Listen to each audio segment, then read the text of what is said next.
মেয়ের বয়স বাড়ছে, তো সেই জিনিসটা কিরকম ভাবে এফেক্ট করেছিল? কিভাবে পড়াশোনা করতিস ওই লাস্ট সপ্তাহটাই?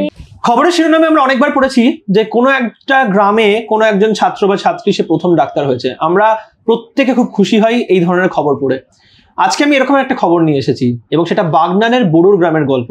এই বাগনানের বোরো গ্রামে একজন ছাত্রী সে নিজের কঠোর পরিশ্রম করে অসাধারণ একটা রেজাল্ট করেছে নিট 2025-এ এবং তার মেডিকেল কলেজের এন্ট্রিটা কিন্তু পাক্কা করে দিয়েছে। চলো দেখে নেওয়া যাক কে সেই গ্রামের প্রথম ডাক্তার। তো প্রথমেই কুসুমিতার বাগনানের বোরোর গ্রাম থেকে এসেছে। কুসুমিতাকে ওয়েলকাম এবং সব থেকে প্রথমে হচ্ছে মেনি কংগ্রাচুলেশন, কারণ গ্রামের প্রথম ডাক্তার হওয়াটা চারটিখানি কথা নয়। Thank you sir. তো আমি কুসুমিতা তোকে একটা কথা প্রথম জানতে চাইবো, তোর এটা ফার্স্ট ড্রপ ছিল একবার, মানে এর আগে তুই 12 দিয়েছিস 2024 সালে। 2024 সালে তুই 467 পেয়েছিস এবং 2025 সালে তুই 36,000 একটা র্যাঙ্ক করেছিস। সব থেকে ইন্টারেস্টিং ব্যাপারটা হচ্ছে গ্রামের প্রথম ডাক্তার, এবং এটা করতে গেলে যথেষ্ট গাটস লাগে, কারণ চারিপাশে আমার কোনো মোটিভেশন নেই, শুধুমাত্র আমি কারোর মোটিভেশন হতে চলেছি আপকামিং ডেজে। আজকে তোকে দেখে হয়তো ফিউচারে অনেকে তোর গ্রামের ডাক্তার হতে চাইবে। তো এই পরিস্থিতিতে 2024 সালে যখন নিট পরীক্ষা দিলি 467 পেলি, তোর একবার মনে হলো না যে থাক আর আমার দ্বারা নিট হবে না? না, তখন মানে আমার লেগেছিল যে আমি নিজের এখনো বেস্টটা দিইনি, আমি চাইলে আরো বেটার পারফর্ম করতে পারি। তো সেই হিসাবে সেই ভেবে আমি আরো একবার ভাবি যে ড্রপ নেবো। তো এইবারে নিজের যা আছে সব দিয়ে পুরো একদম 100% দিয়ে এবারে সিলেকশনটা এবারে পাক্কা করতেই হবে। সেটা তুই 2024 সালে ভাবলি? হ্যাঁ। তো এই যে যখন মানে কারণটা কি ছিল, মানে ধর মানে একটা তো গেল হচ্ছে যে তুই নিজেকে মোটিভেট করলি যে করতেই হবে, পাক্কা করতে হবে। তো গ্রামের প্রথম ডাক্তার হবি এটা ভেবে একবারও মনে হলো না যে হচ্ছে যে মানে একটা kind of extra responsibility feel হলো না যে আমাকে? হ্যাঁ, মানে পরিবারের যত সব পরিবার, অবশ্যই পরিবারেরও প্রথম ডাক্তার, পরিবার থেকে যখন সবাই বলতো যে আমাদের পরিবার থেকে তুই প্রথম ডাক্তার হতে চলেছিস, তো এগুলো শুনে সত্যি খুবই মোটিভেট হতাম। তো গ্রামেও কোনো ডাক্তার ছিল না, তো গ্রামেরও যখন সবাই বলতো যে তুই হলে প্রথম ডাক্তার হবি, তুই আমাদের ভরসা, তো এগুলো শুনে খুবই মোটিভেট হতাম। মানে তারা খুবই ভালো মানে সাপোর্ট করেছিল, এরকম টাইপের বলা যেতে পারে। মানে খুব ভালো লাগতো যখন, তো আরো ওখান থেকে আরো ইনার মোটিভেশন আসতো, আরো হার্ডওয়ার্ক করতে পারতাম এগুলো ভেবে যে তাদের কথা আমাকে রাখতেই হবে। রেসপন্সিবিলিটিটাই তোর মধ্যে সবারই, যে মানে অন্য ক্ষেত্রে আমরা কিরকম দেখতে পাই যে হচ্ছে এই তুই হতে পারবি না, কিন্তু তোকে সবাই মিলে এই যে বলেছে বারবার তুই হতে পারবি, তুই আমাদের ভরসা, এই জায়গাটাকে মানে তুই যে ফলো করেছিস সেটা কিন্তু মানে খুবই ভালো একটা ব্যাপার। আর যদি একাডেমিক্যালি বলি যে 2024 সালে যখন তুই নিট দিলি, তখন একাডেমিক্যালি কি রিজন ছিল যার জন্য মানে নাম্বারটা অতটা ভালো হলো না যে 2024 সালে নিট পেয়ে গেলি? এক তো হচ্ছে আমি খুবই লেট প্রিপারেশন স্টার্ট করেছি, মানে 12 থেকেই স্টার্ট করেছি। 11টা অতটাও ভালো ছিল না, মানে আমি অতটাও সিরিয়াস ছিলাম না, অতটা অ্যাওয়্যার ছিলাম না। আর 12-এ তো বোর্ডও ছিল, আমি যেহেতু ওয়েস্ট বেঙ্গল বোর্ড থেকে বিলং করি, তো ওখানে একটা চাপ থাকে যে আমার পাপাও নিজে হচ্ছে টিচার, তো আমার পাপাও চাইবে যে আমার বোর্ডেতে ভালো রেজাল্ট হোক। তো আমি বোর্ডেতে খুব বেশি ফোকাস ছিলাম, যার জন্য নিটেতে অতটাও ভালো টাইম দিতে পারিনি। তো আমার প্রিপারেশনটা সেভাবে হতে পারে না, যার জন্য। আর 11 একটু ব্যাকলগ ছিল, হ্যাঁ 11টা প্রায় ফিজিক্স কেমিস্ট্রি। তো এই রিজনটা যখন ফাইন্ড আউট করলি, সেটাকে তুই ভেবেচিন্তে একদম সেটাকে ফিক্স করি বলে 2025 সালের জন্য তুই রিপিট করা স্টার্ট করলি। হ্যাঁ। তো 2025 সালে যখন তুই রিপিট করতিস, তোর মানে মনে হলো না যে হচ্ছে লাইক পেরেন্টস আমাকে কি বলবে বা পেরেন্টস কি ভাববে, মানে আচ্ছা এই রিপিটটা যখন হলো তখন মানে পেরেন্টস এর সাপোর্টটা পেয়েছিলিস অ্যাডিকুয়েটলি?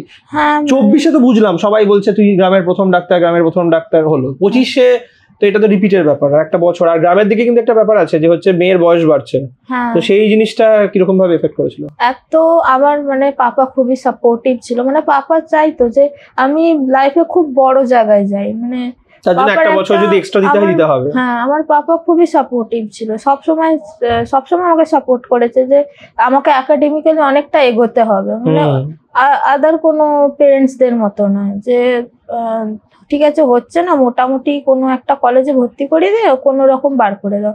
কিন্তু আমার পাপা সেরকম ছিল না, যে ভালো জায়গায় যেতে হবে, বড় জায়গায় যেতে হবে। এক্সেলেন্ট, পেরেন্টসের সাপোর্টটা খুব দরকার। আমি একটা জিনিস জিজ্ঞেস করতে চাইবো যে তুই আমাদের এখানে যখন পড়াশোনা করতিস, আমি তোর স্কোর, AITS স্কোর মাঝে মাঝে তোর নাম দেখতে পেতাম স্কোর লিস্ট যখন চেক করতাম। তো অনেক সময় দেখেছি স্কোর লিস্টে তুই ভালো করছিস, আবার অনেক সময় দেখছি কম করেছিস। তো তুই আজকে নিজেই বল যে তুই কত মক টেস্টের স্কোর তোর কেমন কি থাকতো?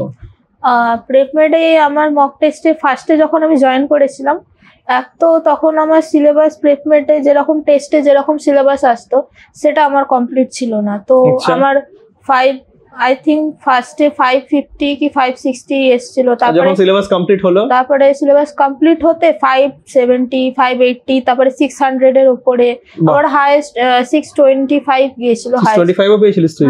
বাহ বাহ বাহ। তো এই যে মক টেস্টের স্কোর একটা মানে এরকম 600 মক টেস্টের স্কোর পাওয়ার পরে নিট 2025 এর এক্সাম হলে গিয়ে একবার চিন্তা হলো না? খুবই প্যানিক হয়ে গেছিলাম। মানে যখন প্রথমে কোনটা অ্যাটেম্প করেছিলি? ফার্স্টে আমার স্ট্র্যাটেজি থাকে বায়োলজি, কেমিস্ট্রি, ফিজিক্স। মানে কেন হঠাৎ করে এই স্ট্র্যাটেজিটা? ওটা মানে খুবই কমন স্ট্র্যাটেজি থাকে, কারণ স্যারেরাও বলেন যে ফার্স্টে বায়োলজি স্টার্ট করলে খুবই সেটা বেনিফিশিয়াল হয়। কারণ আমি খুব কম টাইমে বায়োলজি অর্ধেক কোয়েশ্চেন আমি খুব কম টাইমে করে দিত, তাহলে আমার খুবই মোটিভেট হয়ে যাবো, মানে আমার বুস্ট হয়ে যাবো আমি অনেকটা তাহলে অনেকটা সুবিধা হবে আগের গুলো অ্যাটেম্প্ট করার জন্য। আগে ফিজিক্স কেমিস্ট্রি আমি বেশি টাইম দিতে পারবো। তো এবার এই যে যখন বায়োলজিটা তুই ফার্স্টে অ্যাটেম্প্ট করলি, কি আমি ফিজিক্স তো লাস্টেই নাই করলি বুঝলাম, কিন্তু তখনও তো মানে একটা আনসার্টেনিটি মনে হয়নি এবছরের জন্য? হ্যাঁ, এবছর মানে আমার মাথার হচ্ছে তখন চিন্তা ভাবনা চলছিল যে আমাকে কি আবার ড্রপ নিতে হবে। আমার ওটা ভেবেই লাস্ট 1 ঘন্টা নষ্ট। আমার ওটা ভেবে আমি জাস্ট 2-3 মিনিট ওটাই ভাবছি যে আমাকে কি আবার ড্রপ নিতে হবে, আবার গ্রামে গিয়ে সবাইকে কি বলবো। হ্যাঁ, মা বাবাকে কি করে মুখ দেখাবো, মানে সেন্টারের বাইরে আমি মা বাবাকে মুখটা দেখাবো কি করে। এটা কতক্ষণ আগে থেকে মনে হওয়া শুরু হয়েছে? কতক্ষণ আগে? মানে বায়োলজি অ্যাটেম্প্ট করার পরে যখন কেমিস্ট্রিতে যাই সেখানেও দেখি পেপার লেন্দি, তো তখন গিয়ে ওটা মনে হতে শুরু করে যে মনে হচ্ছে এবারও ড্রপ লাগবে।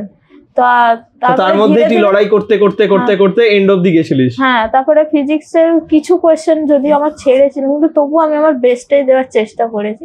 পড়াশোনা করতে গিয়ে ডাউট হলে কিভাবে সলভ করতিস? প্রেপমেডে যারা ফ্যাকাল্টি ছিলেন তার মানে সেখানে ডাউট কর্নার থাকতো, তো আমি সেখানে যখনই ডাউট থাকতো আমি ওনাদেরকে ইমিডিয়েটলি বলতাম, তো ওনারা 1-2 দিনের মধ্যেই আমাদেরকে ডাউট কর্নার দিয়ে খুব ভালোভাবে হেল্প করে দিতেন। ফিজিক্সে ডাউট কর্নার কার নিতিস? আমি কেআর স্যারের নিয়েছি, জিএস স্যারের নিয়েছি ডাউট কর্নার। কেমিস্ট্রি আরজিডি স্যারের নিয়েছি, আর বায়োলজি রিমা ম্যামের ডাউট নিয়েছিস। ওকে, তো প্রেপমেডের তুই কোন ব্যাচে ছিলিস? রুদ্র ব্যাচ, অনলাইন। রুদ্র অনলাইনে ছিলিস।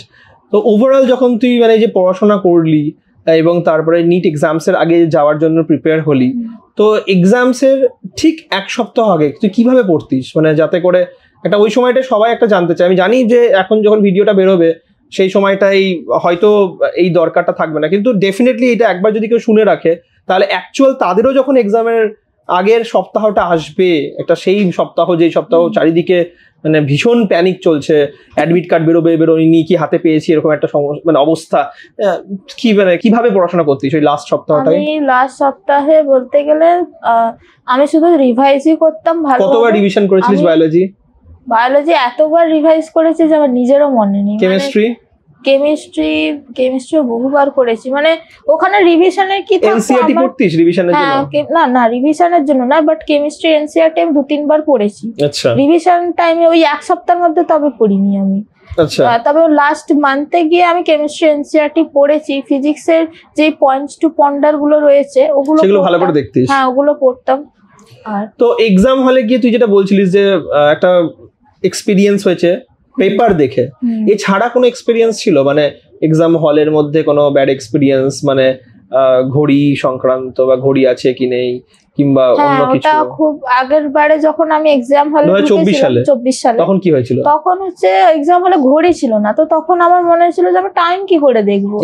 এবারে যখন আমি দেখি যে না ঘড়ি আছে, খুব ভালো, মানে এখানে ইনভিজিলেটর কোঅপারেটিভ ছিল। হ্যাঁ, ইনভিজিলেটর এবারে খুব কোঅপারেটিভ ছিল, আগের বারে অতটাও ভালো ছিল। এবারে খুব ইনভিজিলেটর নিজেরা প্রপারলি জানতো, কারণ অনেক সময় কমপ্লেইন পাই আমরা যে ইনভিজিলেটর নিজেরাই হচ্ছে প্রপারলি প্রোটোকল জানে না। হ্যাঁ, এবারে ইনভিজিলেটররা খুব ভালো জানতো। তো এক্সাম ওভারঅল এক্সামের মানে ফর্মালিটিস ওভারঅল ভালোই গিয়েছিল।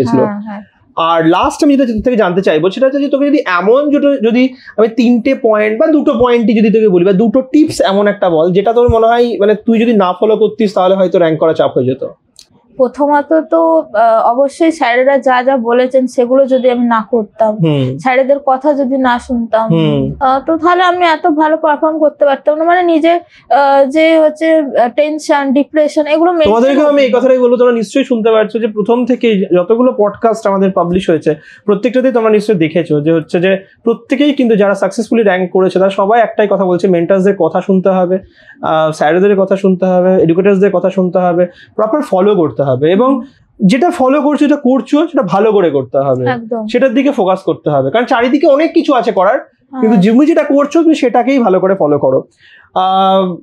আর তোর এন্ড থেকে আর কোনো? আর অবশ্যই কনসিস্টেন্সির সাথে পড়তে হবে। মানে একদিন পড়লাম, খুব ভালো পড়লাম না, খুব ভালো পড়লাম একদিন, মানে 15 ঘন্টা 14 ঘন্টা পড়ে নিলাম, কিন্তু দ্বিতীয় দিন আর পড়তে পারলাম না। এটা করা যায়? ওটা করা যায়। তার থেকে রোজ যদি 5 ঘন্টা পড়ি তাও ভালো। হ্যাঁ, রোজ 6-7 ঘন্টা পড়ো, ঠিক আছে, কিন্তু রেগুলারিটি বলছিস তুই পয়েন্ট। রেগুলারলি। সো দুটো পয়েন্ট খুব ভালো হাইলাইট করেছে। একটা ডিসিপ্লিন, টিচারদের প্রপার কথা শোনা, ওবিডিয়েন্স, একটা আমি বলবো ফার্স্ট পয়েন্টটা যেটা হিট করেছে।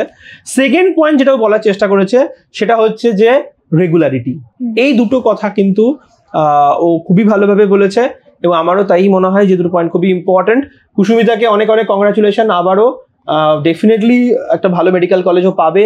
কোন মেডিকেল কলেজ পাচ্ছে সেটা আমরা জানার জন্য খুবই এক্সাইটেড।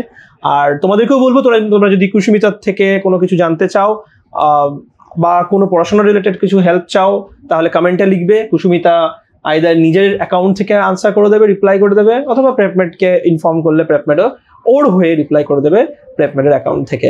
আজকের পডকাস্ট এখানে ফিনিশ করছি Kusumita, thank you so much for joining. আর তোমাদেরকেও আজকের জন্য এখানেই ফিনিশ করছি, টাটা।